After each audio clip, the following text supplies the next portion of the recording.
When Call of Duty 2 launched in 2005, I was personally most interested in its campaign, but its lasting legacy after release probably comes from its multiplayer. It introduced a number of classic modes that would become the series staples, and it was the first game to launch nearly simultaneously on console in the series, on the Xbox 360. So it was the starting point for many people's love affair with that 360 no-scope instant death carnage that is Call of Duty multiplayer. To make the video you see on screen here of the multiplayer component, I booted up a retro 2005 Windows XP machine equipped with an Athlon X2 3800 Plus and an ATI Radeon X1800 XT, and yep, the multiplayer is still alive and well in 2025. The original master server may no longer work, but darn it, the game's community is still there. And that is not the only constant since 2005. As you can see on screen, I still suck at this game, and the graphics are still the same ones you saw back then. Call of Duty 2 ran on a souped up version of id Tech 3, which powered the original Call of Duty. There were some new things, of course. Normal maps were found across the entire environment, giving guns, helmets, and much more that distinctive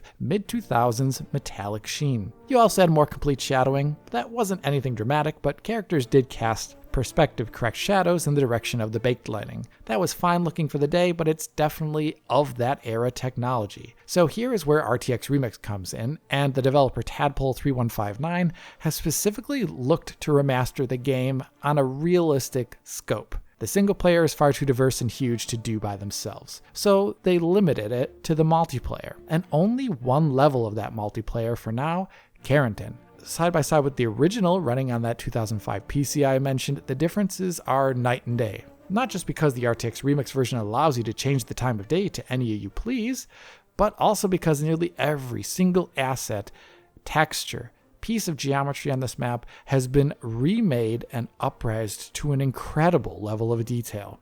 Stony masoned walls have been remade with ultra high resolution displacement textures, giving them a craggy, centuries-worn appearance. Vegetation, vines, and ivy have been increased in their density and realism, going from 2D textures that lacked shadows to becoming 3D facets with translucency and pixel-perfect shadows from each and every leaf. Tank traps go from boxy-looking, strangely wet cubes to rounded concrete, just overflowing in variation and surface detail. Truly, almost every single asset you can see in this level has been touched up with new textures and model details that are gorgeous and faithful to the time period and the original art design of the map. But it doesn't stop there. Some extra visual elements have been added as well. New debris litters the ground in areas that were previously just flatly textured. Some decorative windows have been opened up, showcasing real-time path traced reflections with believable glass materials, and spent shell casings have been added next to the various machine gun nests scattered throughout the map, where each shell is rounded with a highly reflective brass jacket material.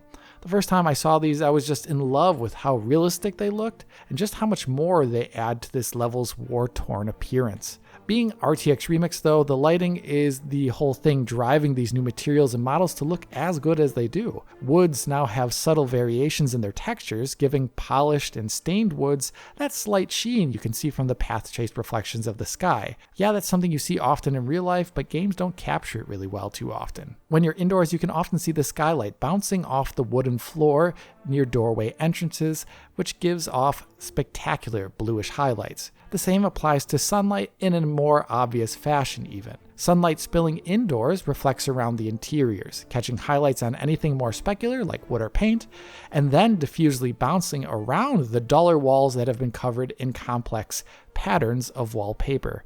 Nearly any tiny detail you can imagine here has been flushed out with incredible fidelity in this remix level by Tadpole3159, and it's amazing to look at, but at the same time kind of sad as it is limited in scope. There's so much rich detail here that you can imagine would be amazing if more of the game got the same treatment.